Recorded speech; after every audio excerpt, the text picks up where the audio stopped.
അപ്പൊ ഈ കാർത്തികയുടെ വിശേഷം എന്ന് പറഞ്ഞാൽ ഒരു പുഴുക്കാണ്. ഈ രാവിലെ ഈ കാർത്തിക പുഴുക്ക് ഉണ്ടാക്കി എല്ലാരും കഴിക്കും.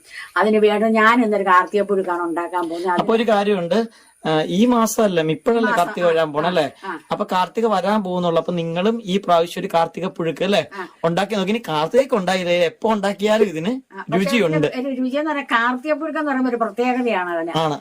അപ്പൊ നമ്മൾ ഇന്ന് എടുത്ത കാർത്തിക പുഴുക്കിന്റെ സാധനങ്ങളൊക്കെ ആദ്യം ഒന്ന് കാണാം അല്ലെ? കുറെ സാധനങ്ങളൊക്കെ ഉണ്ട്. എന്തൊക്കെയാണ്? 2 ഏത്തക്കായുണ്ട്, പിന്നെ നമ്മൾ കുറച്ച് കൂർക്കയെന്ന് ഇവിടെയൊക്കെ പറയുന്ന കൂർക്കയെന്ന, തെക്കോട്ടൊക്കെ പറഞ്ഞ ചീവക്കിഴങ്ങെന്ന. ചീവക്കിഴങ്ങ്. ഈ ചീവക്കിഴങ്ങില്ലാത്ത ഒരു കാർത്തിക ഇല്ല. അപ്പൊ ഇത് മസ്റ്റ് ആണ് അല്ലെ കൂർക്ക?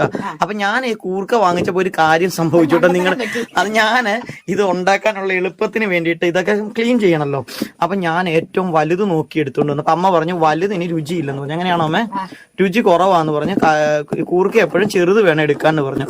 അപ്പൊ എനിക്ക് എന്റെ അറിവില്ലായ്മ കൊണ്ട് വലുതാ ഞാൻ വിചാരിച്ചു കുഞ്ഞു അമ്മ ഇരുന്ന് എത്ര നേരം കൊണ്ട് ചേരണ്ടണം. അപ്പൊ ഞാൻ വലുത് നോക്കി പിറക്കി എടുത്തു. അപ്പൊ നിങ്ങൾ ഇനി വാങ്ങിക്കുമ്പോ വലുതല്ല ചെറുത് നോക്കണം അല്ലേ?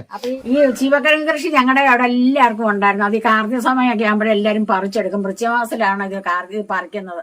അപ്പൊ ഈ നമുക്കില്ലാത്തവരെ